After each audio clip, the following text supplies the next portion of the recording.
Hey, welcome back to On God, the world's holiest podcast. This is another gay Bible study episode. We get into, this is sort of a precursor to Sodom and Gomorrah, and it's a really dense section about Abram and Lot. I think it's kind of, there's so much historical context and it's a little confusing, but we get into it. We also happen to talk a lot about the lesbian lifestyle and the origins of the word Sodom. And then we talk about dreams a lot because God visits Abram in this really weird way. And we're like, did God really go there or was Abram dreaming? So we discuss a lot of that in here. But buckle up. The actual Bible section of it is dense, but we break it down and then we get into more fun conversation. On God, the world's holiest podcast. Okay, Barrett. What up? You're really, I think these 3 chapters are really boring. Yeah, you're gonna really have to lead the discussion on this. Well, they could be really boring. Well, it's just a lot of really hard names to pronounce, and I'm like, it really gets. We're really getting in the weeds here for sure. Yeah, I mean these. So for anyone listening, if you're out there, 13, 14, and 15 of Genesis. It is a little boring, but basically where we left off was Sarai and Abraham and him trying to sell her into, he gave her away to the Pharaoh, and then basically the Pharaoh found out, and then they were like, you're good, and gave him all these camels and slaves and, all this stuff. And so that's where where we find ourselves in chapter 13. Right? Yes. Correct. Okay. Matt is prepared. Wow, we're off to a really, really hot start. No, the truth is I read chapters 14, 15, and 16, and I did not really get into 13. Well, and we could have discussed 16 today, but I tried to summarize just to see if you wanted to move on to 16, but you didn't want to hear my summary, so we're sticking with 13, 14, and 15. Yes. So they go through the desert region of Negev, which is like southern Israel, basically. And Negev means dry or south. So that's fun, right? Very, yeah. Do you want to summarize a little bit of 13? Yeah. Okay, so chapter 13, Lot is Abram's brother? Nephew. Lot is his nephew? Yeah. Oh. Yeah. Is Lot later whose wife gets turned into salt? Yes. Okay. When they leave Sodom and Gomorrah. Yeah, because she turns back and looks. And there's Christian, the paleontologist people, similar to when we talked about Noah's Ark and all that. It's those same types of people. And they're where they think Sodom and Gomorrah was, there's literally a little rock formation that's maybe 5 foot tall or something like that looks slightly like a woman, and they're like, that's her. See, it's the salt. And there's lots and lots of people who believe that is literally Lot's wife there currently. Damn. Yeah. Okay, so we're getting into, this is a precursor for Sodom and Gomorrah. Right. It's like a little reality show. I mean, this whole family, as we get into Sodom and Gomorrah and all that, I mean, it's this is sort of the build-up. This is some really, really petty shit. Yes. But you do have to understand this in order to get into that story, because this is why Lot, after Egypt, Lot and Abraham split ways. And that's what puts Lot near Sodom and Gomorrah. So we do have to kind of know this context to, move forward. Yes. Yeah. Exactly. Exactly. Okay, Lot is Abram's nephew. And wait, how is Lot Abram's it says, okay, so Abram's brother's son. Yeah, something like that, I think. Okay. Yeah. So Abram is balling right now. He's really rich. I think they're both balling, and I don't know if it's Lot got his from Abraham gave it to him. I don't know how that all happened, but yeah, they both are pimped Abram out right now. and Lot are pimped out. Yeah.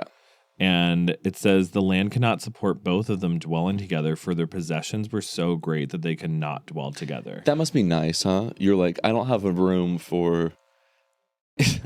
You're too rich. I'm too rich. We gotta find different land.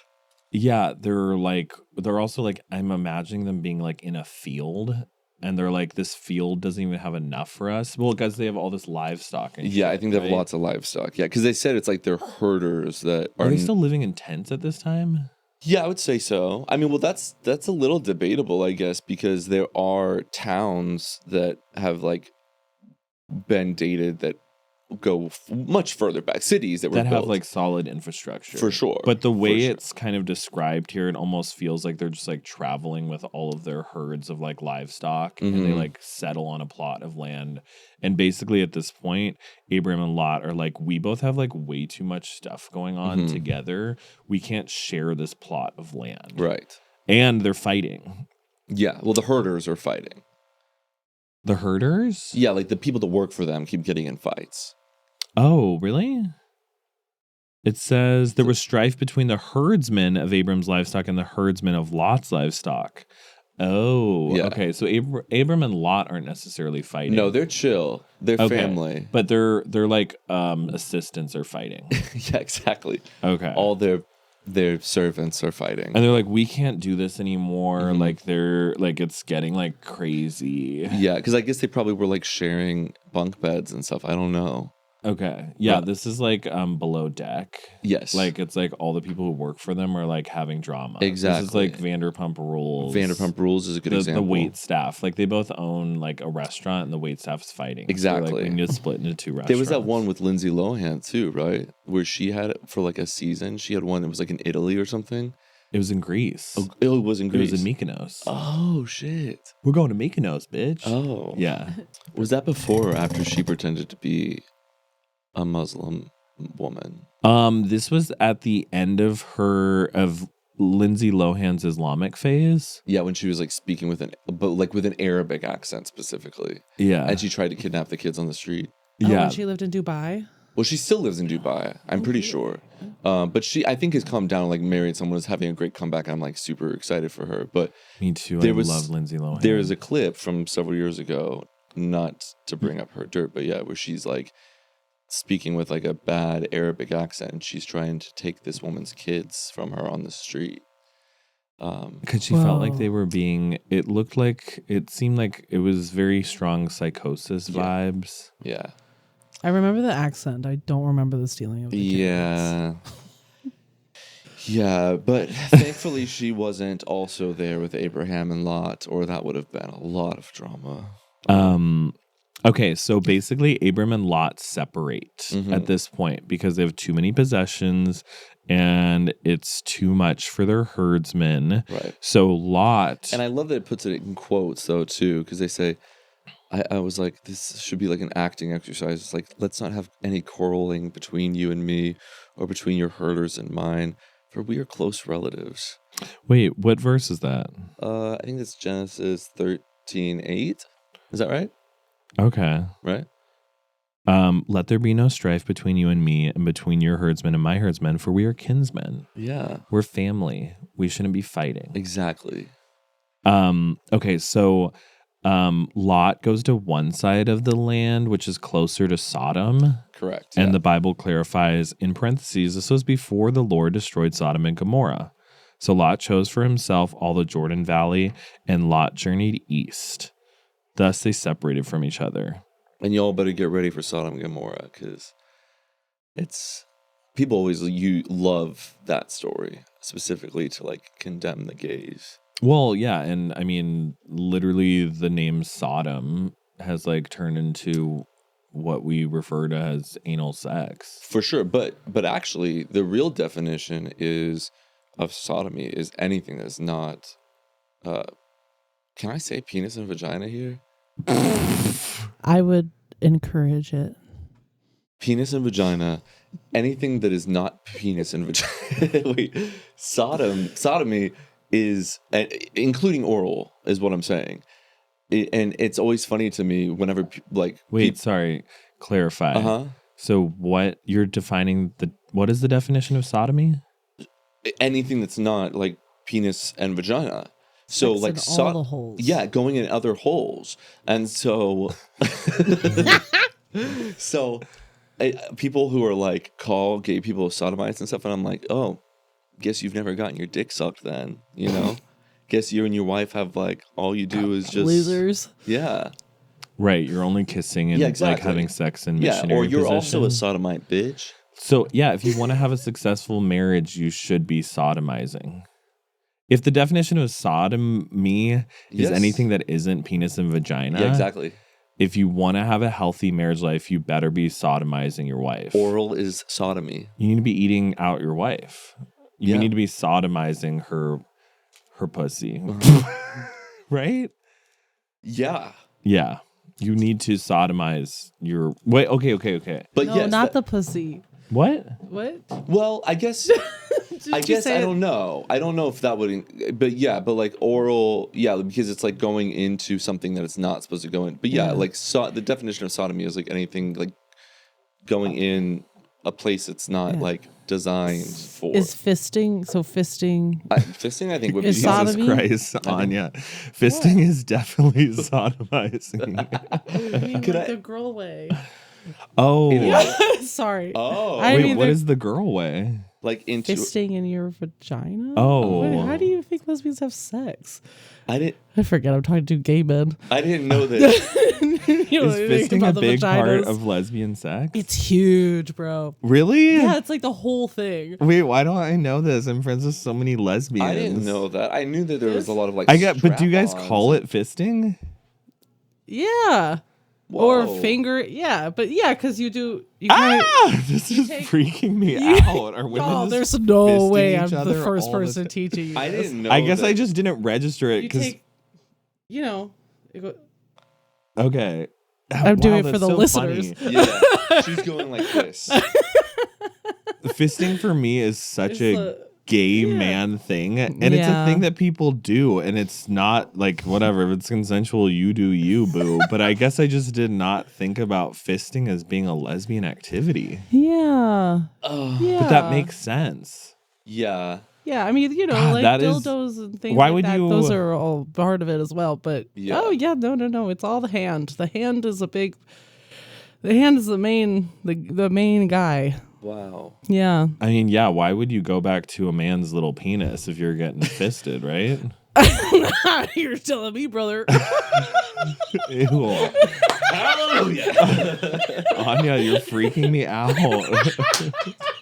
Oh, we gotta get more lesbians never on this gonna podcast. We need more lesbians around here. We need to. You're opening my mind about the Bible, Yeah, but maybe jeez. I've got things to teach you too. This is really, I think I have this like such boyish, like false perception of women and sex where it feels like so delicate. And I'm like, damn, these women are like butch, Yes. dom, leather kings who are We're fucking beating the shit out of each other's vaginas. Sorry. Okay. Wow. I understand why God destroyed Sodom and Gomorrah.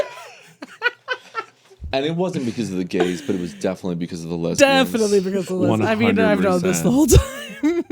Whoa. And they're fisting. And they're fisting. I'm terrified. But I've never known that as sodomy before, so good to know. Well, I don't know specifically that fisting is, but I know like oral. But I think, and it's technically, I think anything that's not. You said anything that's not a penis or vagina. Yeah, I think it technically is. Penis going into vagina. Okay, we've beaten this horse to death. Sorry. And by horse, I mean a lesbian vagina. Yeah.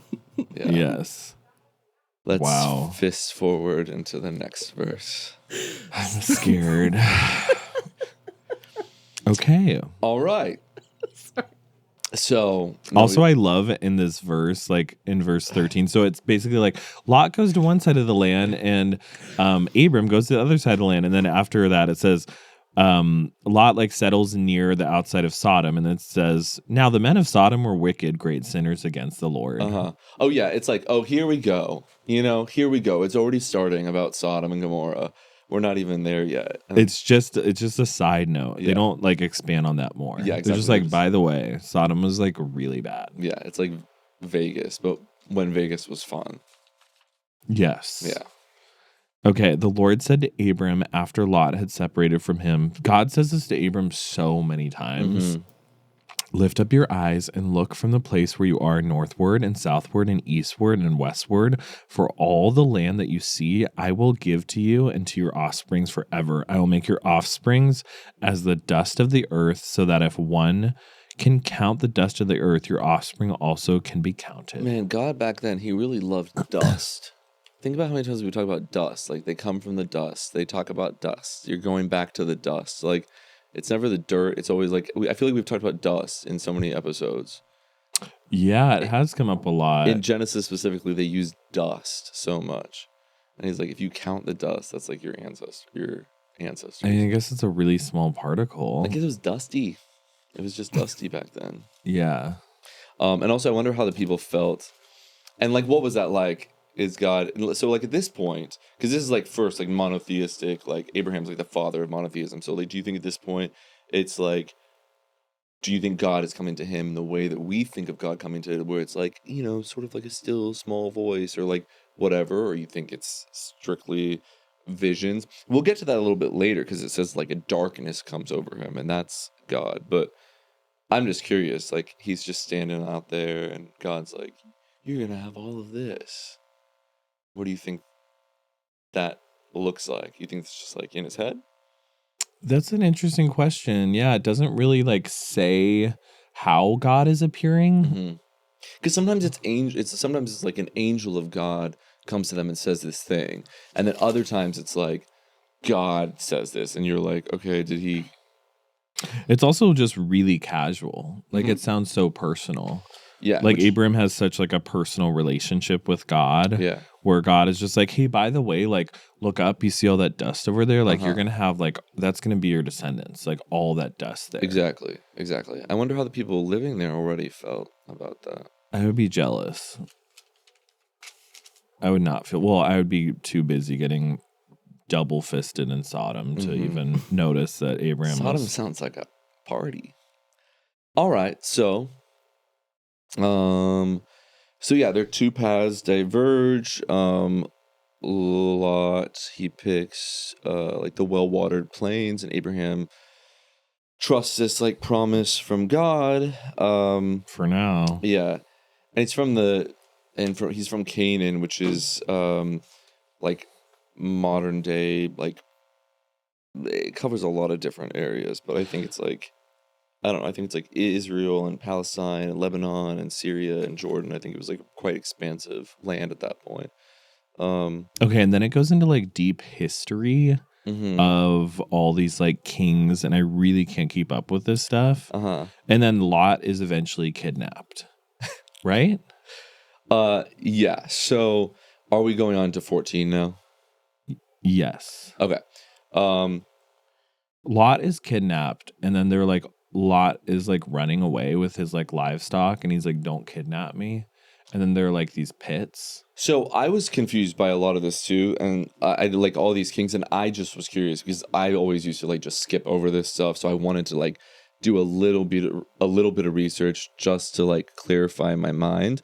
So for Genesis 14, there's like the war and Melchizedek, and it's just kind of the simplified version is basically like 12 years ago, there's 4 Eastern kings, and they conquered 5 Dead Sea cities. And then in year 13, there's a rebellion, and then year 14 is like, I don't know. So all these kings are like fighting against each other essentially, and it's hard to. I know Melchizedek is like a really famous name that kind of goes like all over history. Melchizedek? Yeah, and he's mentioned in there as like one. It's again, it's like how they throw. Like, there's all these people you don't know, and then there's one that'll be like, you know, like when we talk about Nimrod, and Nimrod also appears in other cultures and religions and things like that. And it's the same, like Melchizedek is another one of those characters where you're like, if you feel like diving into a whole, like, you could do a whole research just on that name because he appears in lots of different things and lots of different stories, basically. I don't remember that name, but... Well, there's a bunch of names. I believe you. In this, there's a bunch of names. I know, it's really, really dense. Yeah. And so, basically, like, the kings, there's... I can't even say his name, but he's, like, the Eastern Coalition, and then there's the Bera of Sodom, and the only one of the 5 Dead Sea Kings who matters, and he basically appears at the end of the story. And they're all just like fighting each other essentially.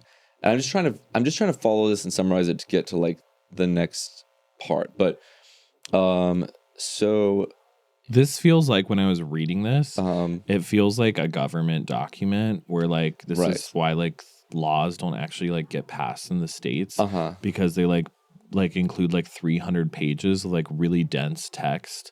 And you're like, I have no idea what this person is talking about. And then at the end of it, it's like, do you want to give money to orphans? And you're like, yeah, totally. But then like in the first 300 pages, it was actually like, we're like a really complicated explanation of how they're giving like all this money to billionaires. And you just like sign off on like, we're giving money to orphans because it's like so dense and you don't want to bother reading it. Well, right. But one, does that make sense? No, it does. It does. And you're like, oh, okay. It's a lot to go through. I will say there's another reference about giants in that text because the Rephaim, and it's just sort of like thrown in there. But again, when they're talking about all these different places that are fighting with each other, one of them is also another reference to like what is known to be like giants of that time. And there's later on, we have stories of like David and stuff like that are fighting giants. And I'm like, I don't know if the giants were really half human hybrids or whatever, like we've talked about, or if they were just more well-fed and they were tall. I don't know, but there's that. And so bless you. Okay, and so so the 5 kings of the valley of Siddim, which is something that's mentioned. I just looked up that, and then it's like means full of tar pits, which I thought was kind of fun, like the La Brea tar pits. And then he's called and then Abram gets called the Hebrew, which is like the first time in 14 it gets called the Hebrew, which is like the first time that is used. What verse is that? That is it's the refugee, because it's like Abram is like somehow involved. They describe all of these wars. If anyone wants to read, it's just a confusing chapter, but at one point, the refugee calls Abram the Hebrew. I'm not sure. I don't know if I wrote down what verse that is. The refugee calls Abram Hebrew? Calls Abram Hebrew. What refugee? It's in... So this would be like verses like 1 through 16. Okay. Of Genesis 14. And then Abram takes like 318 trained men from his household. Well, sorry. Yeah. So Lot is kidnapped. Because he has all this livestock and all this like good stuff going on, right? And then there were like these pits. The tar pits. And Lot is like trying to run away, but then like he gets like stuck in the tar pits and like he falls in and his possessions fall in, and then he's kidnapped. And Abraham is like pissed, so he gathers 318 men and was like, we're gonna rescue Lot. Right. Like, that's my kinsman, that's my boy. We're rescuing him. So he goes to rescue Lot, and then the king of Sodom, right? Is like, so Abraham does rescue Lot with these 318 men. I think so. I'm trying to remember in all this that I wrote down. Yeah, it's a very confusing chapter, but he does. And then the king of Sodom is like, take all the possessions, like take everything. You know, you rescued these things, but give me Lot, right? And then Abram's like, no, I don't want to like give you Lot. Yeah, which is interesting because there's a lot of that later too, of like these we'll get there. But so then he brings the 318 trained men from his household, and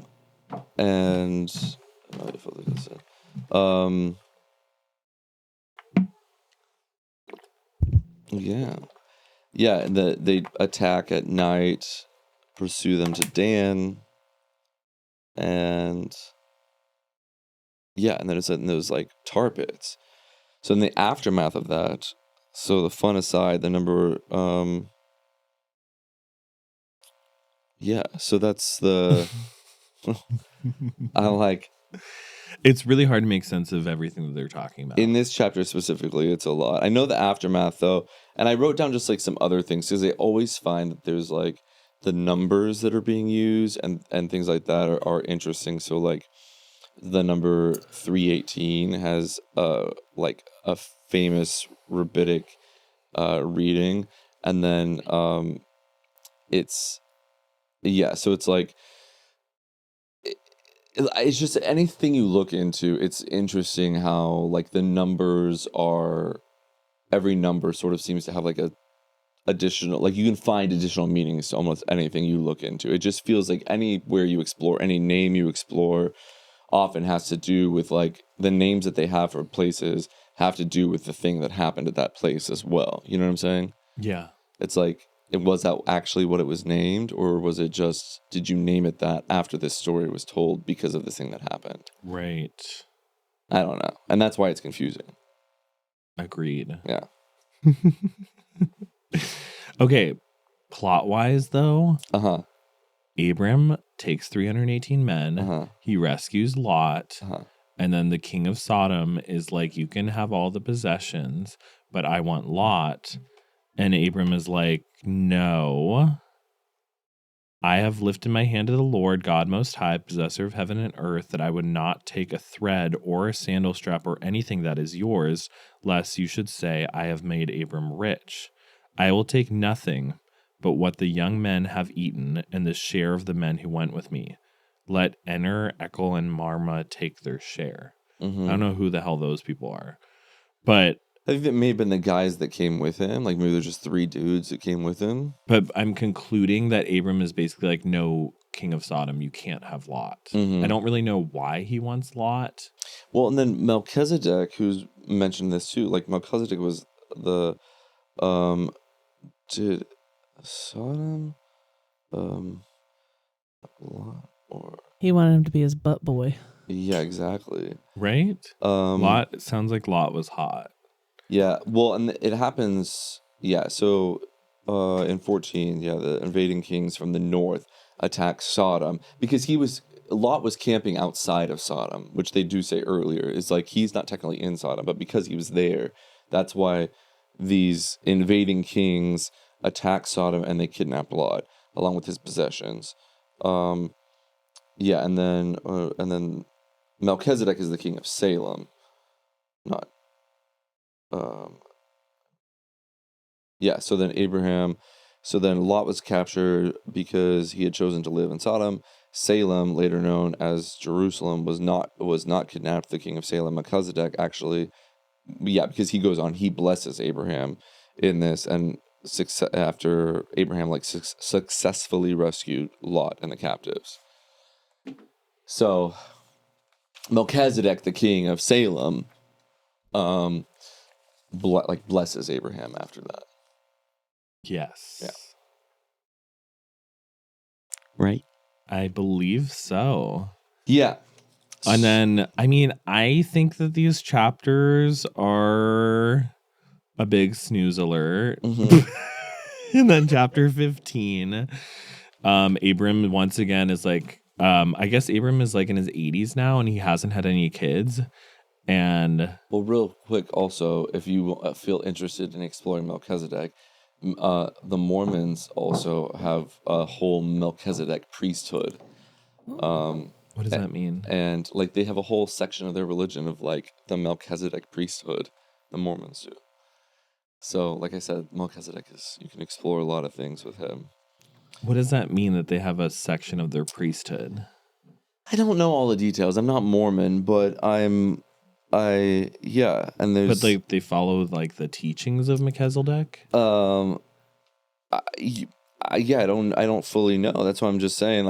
I know he goes off a bunch of different places. Like that name you find in lots of like religions later on and lots of other places. So like, okay, there's a lot to explore. Is all I'm saying. I haven't explored all of it. I'm just saying that if you want to explore it, you can.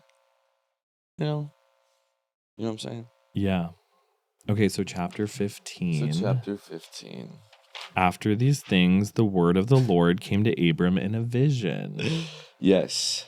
Fear not, Abram, I am your shield. Your reward shall be very great. But Abram said, O Lord God, what will you give me? For I continue childless, and the heir of my house is Eliezer of Damascus.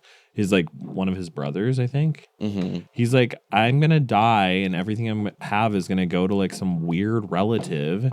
And Abram is pissed at God because he's like, why don't I have kids? The only thing that matters during this time is having kids. That's true. And then God says, behold, you have given me... Oh, no, Abram says, behold, you have given me no offspring, and a member of my household will be my heir. And behold, the word of the Lord came to him. So God says, this man shall not be your heir. Wouldn't you be pissed if you're like, you worked for this family, and because you can't have kids, he's like, I'm going to give this everything to you, and then ghost God or whoever's talking to Abraham shows up and is like, no, actually, don't give it to that guy because I know you're old as fuck, but you're going to have kids. You know what I mean? Like, imagine being the servant who was like, you're going to get everything. You're going to get, your whole life is going to change. Yeah. And then he's like, actually, God just came to me and said, I'm going to get a girl pregnant. So sorry, nothing's going to you. Yeah. God. That would suck. That would suck. Yeah. It's like, what did a servant? I mean, why not give it to the servant? Huh? Like, he's probably been there the whole time, right? Yeah. Why not just like take He's him been in working as his kid? hard. Yeah. But the only thing that matters at this point in time is reproducing, I Your guess. biological children. And that's all God cared about. During this time. Yeah, that's God was very passionate about you having your own children. Yes. Yeah. And this is like very embedded in Christian culture. Mm-hmm. So God says, look toward heaven and number the stars. If you're able to number them, so shall your offspring be. And Abram believed the Lord, and he counted it to him as righteousness. And God said, I am the Lord who brought you out from Ur of the Chaldeans to give you the land to possess. But he said, O Lord God, how am I to know that I shall possess it? And God said, bring me a heifer, 3 years old, a female goat, 3 years old, a ram, 3 years old, and a turtle dove, and a young pigeon. I don't like it. It's just so specific, especially back then, because you're like, especially if you consider the idea of like, this is like the one true God who we're branching off from polytheism where people have their temples, and like we talked about the priests in one episode, like a lot of times the priests would eat the meat that, you know, at these polytheistic temples, but you're in the middle of nowhere and you're like, this is the one true God who you like, the source or like the ultimate God of all gods. And he's still like, listen, I'm gonna need a chicken. I'm gonna need dove. You know, it's weird, right? Yeah, I mean, it feels like almost pagan rituals. Uh-huh. Like this is on some of Azalea Bank shit of like sacrificing a chicken in your closet to like find out what God wants. Right. You know? Well, and when we get to some of the stuff, because in some ancient Canaanite culture where Abraham is coming from, there was child sacrifice. And so some scholars talk about that, because we'll get there if you don't know the story. But there's the whole bit later on, which we won't get to today, but about Abraham like almost sacrificing his child. And a lot of scholars are like, well, that's like the remnants of other Canaanite cultures in which they did sacrifice children. So it's like this is sort of a pagan story, perhaps blending into this monotheistic. It sounds like it. Yeah. It sounds very weird and pagan. My impression is just like if any of this stuff was going on today, people would be like, what the hell is happening? Like God's like someone, if one of your Christian neighbors was like gathering like 3 chickens and lambs and heifers and then cutting them in half and putting them on a table, you would be like, my neighbor is demon possessed and he's like trying to get in touch with God. Right. Like, no, your neighbor is like on crystal meth and in psychosis, and this is scary. Yeah. But I guess this is what God wanted back then. I guess so. If you wanted to hear what he had to say. Or at least I mean, I would be freaked out. This God. And do people justify this by being like, this is Old Testament stuff? Yeah, I mean, to a certain degree, because they say like Jesus. I mean, what Christians do, yeah, for sure. But we can't dismiss. I guess because Jesus was the ultimate sacrifice, so then they didn't have to do all these weird sacrifices Yeah, but like, anymore. why do they have to do it to begin with? To show that they're willing, to show that they're open-minded. I guess so. To like this, but like, if you were like the ultimate God, who was like the God above all gods, would you be like, yeah, just do what you're doing to all these other like fake gods that are below me? Just bring me like just kill some animals and bring them to me. I feel like you wouldn't care about that, right? Yes, if I would. Well, I'm not God, so I don't know. But yeah, it feels like kind of what's the word? It feels like it's belittling of God. Like, why would an all-powerful, all-knowing God be so interested in these tiny things? Yeah. But also back then, like, their livestock was everything to them. So it was a way of like, I don't know.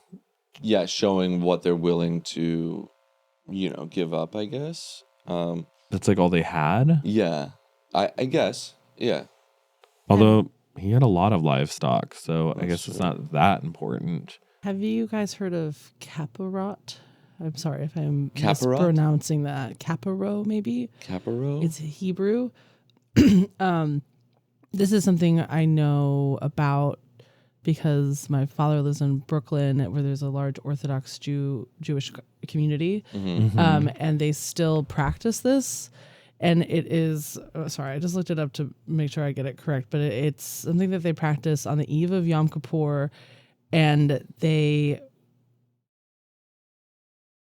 either will wave money over a person's head or a chicken is waved over a head and then slaughtered.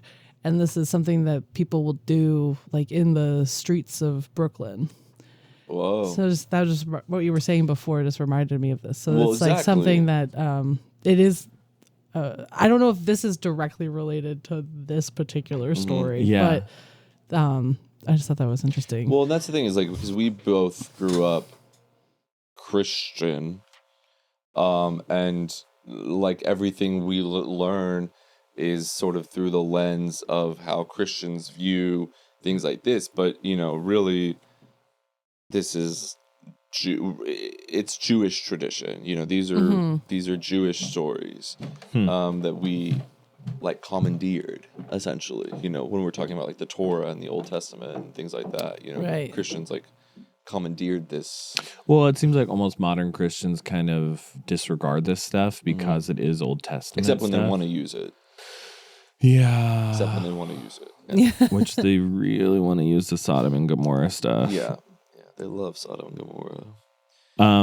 Okay, so this is when it gets interesting. Chapter 15, verse 12. As the sun was going down, a deep sleep fell on Abram. And behold, dreadful and great darkness fell upon him. Then the Lord said to Abram, know for certain. No, so God is saying this. Know for certain that your offspring will be sojourners in a land that is not theirs, and will be servants there, and they will be afflicted for 400 years. But I will bring judgment on the nation that they serve, and afterward they shall come out with great possessions. As for yourself, you shall go to your fathers in peace. You shall be buried in a good old age, and they shall come back here in the 4th generation, for the iniquity of the Amorites is not yet complete. Why all of a sudden God turned Southern? He said, you'll be back at a good old age. You're going to die at a good old age. Yeah. Also, why is it like a darkness comes over Abraham? Like, why is it scary? If he's already been chilling and talking to God, why is it like was this a near-death experience? Or was this like, what is it? I don't know. It is interesting that they include that detail. What is it when the demon sits on your chest and all that? Those people? Sleep paralysis? Yeah, like, was this like sleep paralysis? And it's funny, earlier, just before this, he's like, look out at the stars and look out at the dust. All of that's going to be your ancestors. And then he goes to sleep and he's like, hey, actually, they're going to be enslaved for 400 years. And you're like, okay. I know. It was like he was... Weird flex. Yeah. God is like, hey, I'm going to give you all of this. But then he's like, by the Once way... he's asleep, he's like, by the way, I didn't know how to break this to you, but like your offspring is going to be like living in hell on earth for 400 years.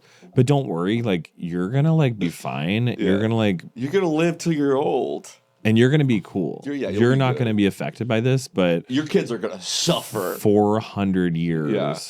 All your kids and grandkids and great grandkids for 400 years, their lives are gonna suck. But you'll be okay. I know this is a very like feels like a very Republican mindset where he's like, don't even worry about it. Like you're gonna be good.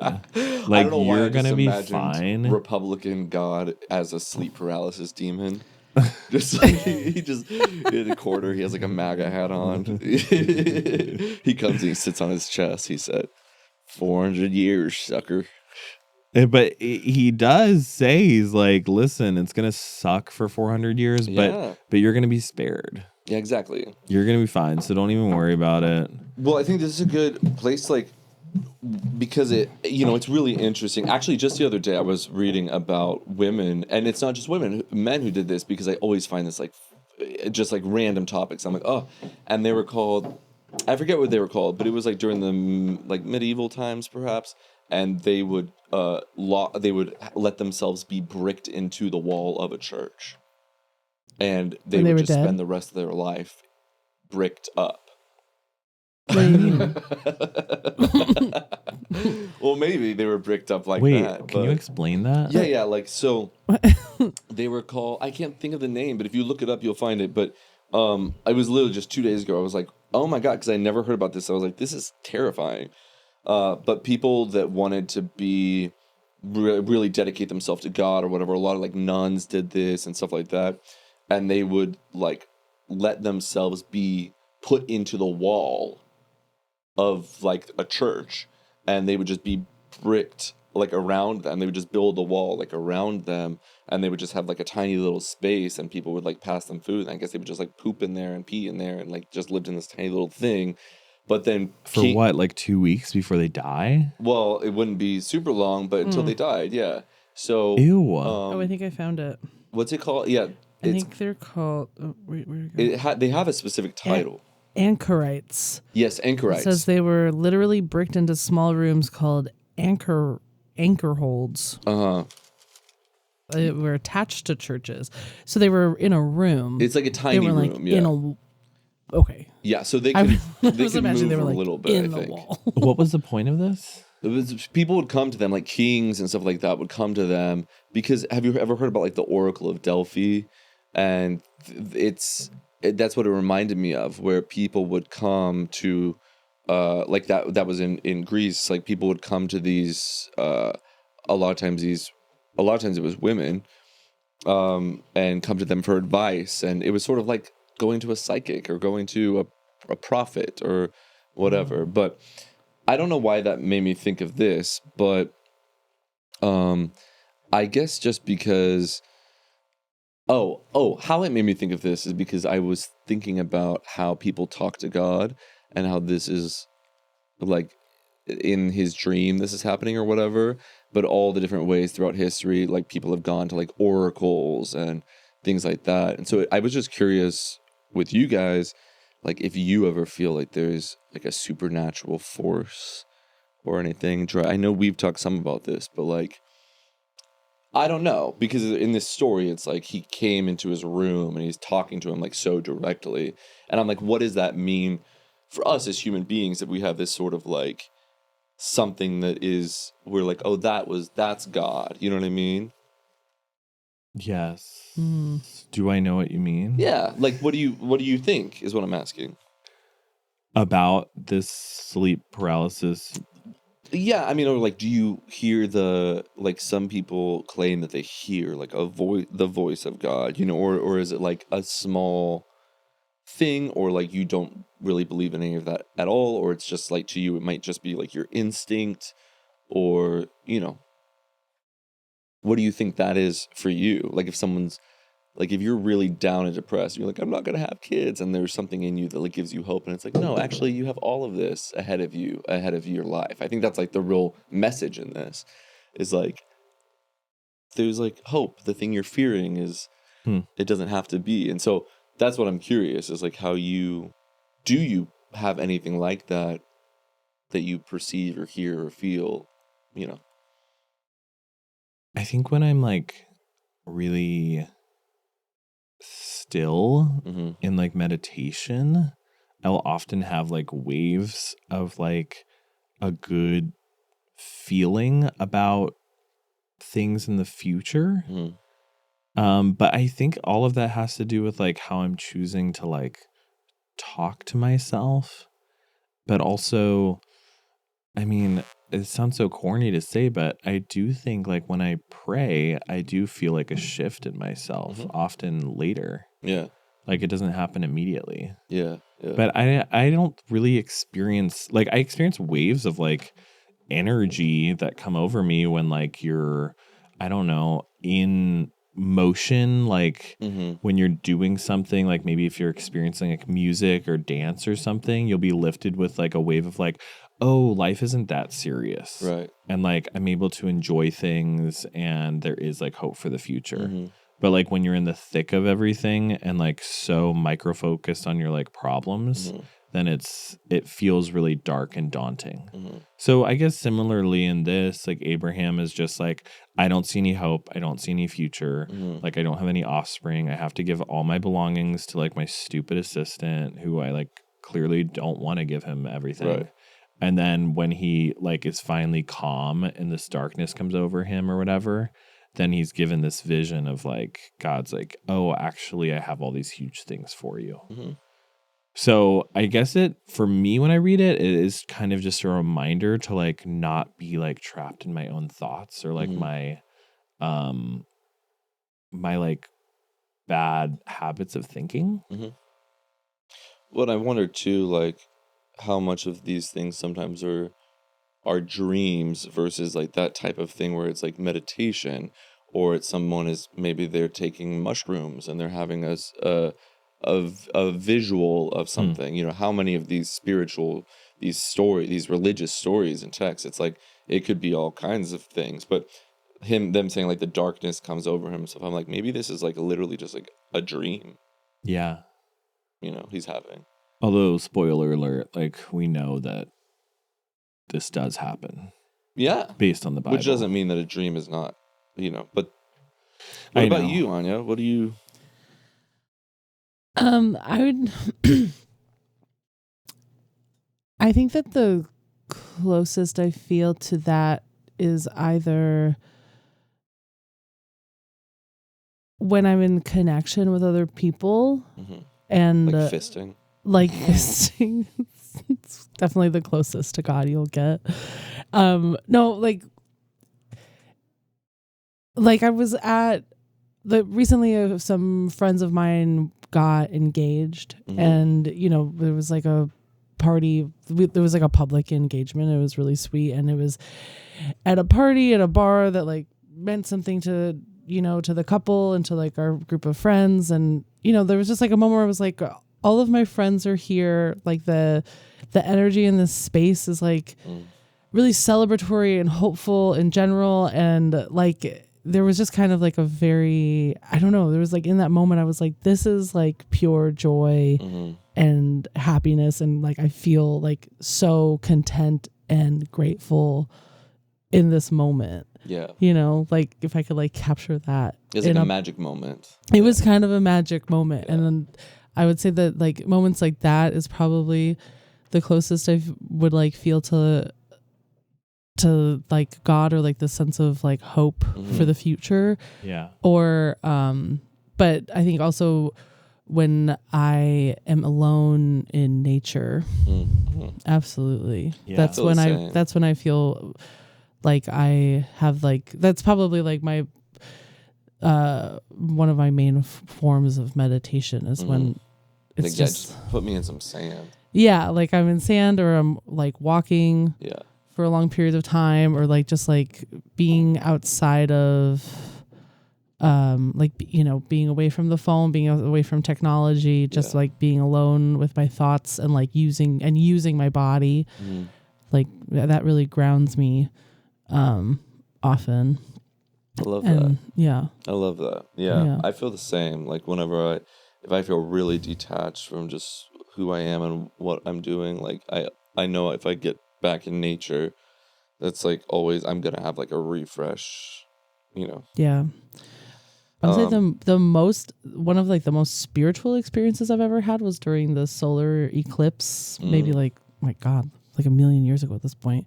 But there was this moment of I was like with a lot of people, and there was this moment of like when it happened, I don't know, that felt otherworldly. I mean, it was like I saw like colors I had never seen before, you know, like just because of like the way that the light was, and it just kind of felt like everyone at that one moment was experiencing something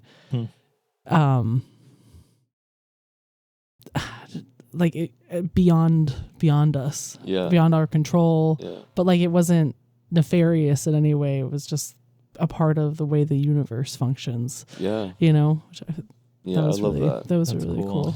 I think I really do. I believe there's like magic all around if we just like choose to see it, you know. So, well, I was just curious because we're talking about Abraham and his dreams, so I just figured I'd ask what you all thought. Can I ask if you guys ever like are you interested in your dreams? Do you feel like connected to your dreams or scared by them, or do you feel like they're just do you like just feel like they're kind of whatever? I have really, really vivid dreams. Me too. I have ever since I got on antidepressants. Oh, Really? When I was 19, yeah. And when I go to sleep, I will almost have like a whole nother life that's existing with like activities. And there have been times where I've woken up and I've like been ready to continue on my day, but whatever is happening in my dream is so interesting that like I'll wake up and go to the bathroom and I'll immediately go back to bed because like I want to participate in that world. But it truly is something I think about all the time. are you able to get back into it? Sometimes I am. I've done that before too, like not often, but I've done that where I've like woken up and I'm like, I want to get back into that dream and like somehow can like get back in and like keep the story going. And there are, I don't feel like I've ever actively participated as much as just been an observer in the dream. But I almost have this like feeling inside of me where I'm like, I'm worried, like what would happen if I actively participated? Would that actually be like affecting my real life where I am on Earth? In your dream, you actually... Yeah, like there have been like some, you know, like moments where like I'm at a crossroads where it's like, jump off this like building and like fly or whatever. And then like my logic brain like jumps in and is like, oh, no, you can't fly. And so I'll like step off from the ledge. I see. And then when I wake up, I'm like, I was dreaming. Like I should have just gone for it. Oh, yeah. But then I wonder why like my logical brain jumps in. Well, I think, yeah, you're like fear of, but like that's the thing. They used to say that you would, if you like die in your dream, you die in real life or something. That's the fear that comes up. But that's not true because I die in my dreams all the time. Oh, that's Really? horrible. Yeah, I know. Whoa. Isn't that crazy? Like I've been shot. I've jumped off buildings. I've like, like all kinds of things. Wow. Yeah, I've died in my dreams multiple Barrett, times. that's Yeah. Really? intense. How do you wake up when you die? Usually, yeah. Okay, that's the end of the dream. Yeah, usually. Okay. Or sometimes it'll just transport me into like a different thing. And then you're Sure. watching your body. No, I don't usually watch my body. It just sort of was like, it'll be like, I'll wake up like right before I'm like dead. But if I'm like falling and then it's like, sometimes maybe I'll hit the ground and I just go through the ground and it just like turns into a separate thing. You know? Sure. Yeah. What about you, Anya? I also have really vivid dreams. There'll be kind of like periods of time where they get like more intense or less, but I'll often deeply feel like the emotions of the dream. And like when I wake up, like it'll either like the fear or like scared or like, yeah, like those that will often go into my next morning depending on how intense it was. But there are times where it feels like I'm living like a completely other life, and I find it exhausting. But the other day I won $43 million in my dream. Whoa. Oh my god. And I woke up and I That was sucks. pretty fucking bummed. Yeah. That was because it felt really real. Yeah. That's one of those but- dreams you're like, I want to just stay here for a while. Yeah. But yeah, I think that I don't know. Like sometimes like they're so I try not to read like too much into them because it really does kind of feel like another life. Mm-hmm. Unless I mean, you know, sometimes it's kind of obvious if it's like anxiety Yeah, or yeah. something, but Yeah, sometimes it could just be like your subconscious is like very obvious. This is your subconscious, and then other times I'm like, what the fuck was Yeah. that? I know. yeah. What was that? Yeah, sometimes it's very logical, then Yeah. other times like, why is there a reindeer with a chicken on its head? Yeah. And you're like, what the hell is going on? Well, Yeah. they say when you're dreaming, your brain is like washing itself. Oh, interesting. Like your brain is just being flooded with liquid, basically. So it's Yeah. like that's when your brain is like bathing, essentially. Oh, that's kind of cool. Also, you get a little bit of DMT when you Yeah. dream, which is also what releases when you die, and when Oh, you smoke yeah. DMT. Do you guys ever visit other like new, like the same place in your dream? Mm-hmm. Yeah. Yeah, I do too. Like it's so funny. Like for some reason, when I wake up, I think many people experience this. Like I can't recall like what happened in my dream. Yeah, yeah. But I have so many dreams where it's like, oh, we're in this setting again. You have to write it down like as soon as you wake up when you're still like know. in that tired state. Yeah. You just have Yeah. to write it down so you can reference it. Or it's like, Oh my god, Nicole Kidman was in my dream last night. really? Yeah. Was it the AMC ad? No, there were two of her. She was working at some kind of like a hotel, I think, and I was working with her. I don't know. I had to introduce my best friend to her. I think it went well. Oh, good. I'm glad it went well. Yeah. Was Yeah. that when you won the money too? No. That was like a couple weeks ago. Did you know Nicole Kidman's father was accused of hunting children for sport? No, It all makes sense. I did not know that, but you know, those Australians. Was he sorry, we gotta- convicted? I don't think so. I don't, but yeah, it's like, I want to look into that. yeah, Well, on that note, it's interesting. Okay, so dreams, psychedelics, whatever. I guess let's close this sucker, right? yeah. Yeah, so 15. What else happens? No, that's it. Oh, sorry, I thought we were. That's bent. it? No, that's it. It's It's like really dense and hard to get into depth with it and a little confusing. But the next section is pretty literal and there's a lot of interesting handing of, you know. I thought, okay, let me mention a couple of things real quick though.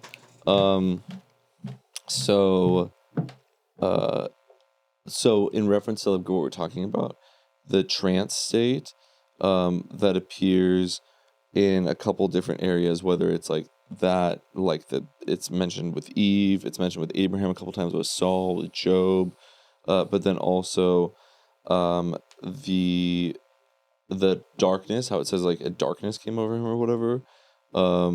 That also happens with Moses. Like it says Moses approached the thick darkness where God was. That's in Exodus. It's like, you know how I was just saying how in this one it says the darkness like came over Abraham or whatever. Yeah. It's interesting that there's other places where it like refers to God as like being in darkness initially. Like before when Moses goes to like the burning bush, it's like he enters into darkness first.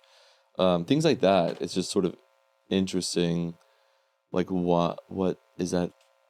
Like, are they dreaming or what is that? What does that mean? What is the reference of that?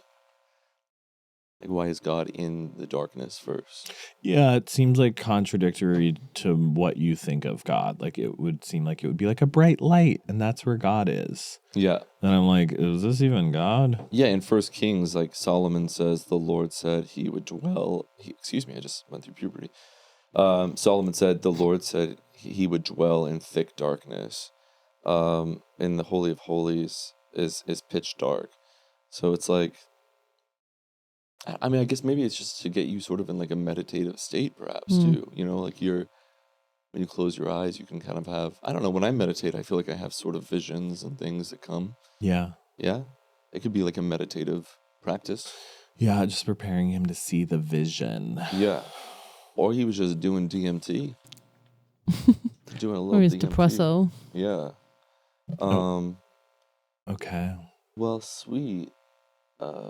Lots of visions and dreams. Lots of visions and dreams. So far, my least favorite chapters we've read. I know, but listen, 16 It really picks up. 16 really picks up. 16, 17, 18 is crazy because we're going to It's full Real Housewives. Yeah. Wife swapping Mormon wives. Yeah.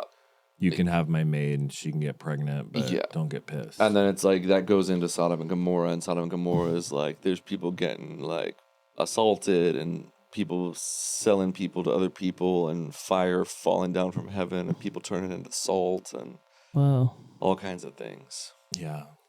So, but I thought we had a lovely discussion today. Me too. I like the dreams talk. Okay. Yeah, that's great. Looking forward to next week. Me too. All right. Hell yeah. See you in heaven.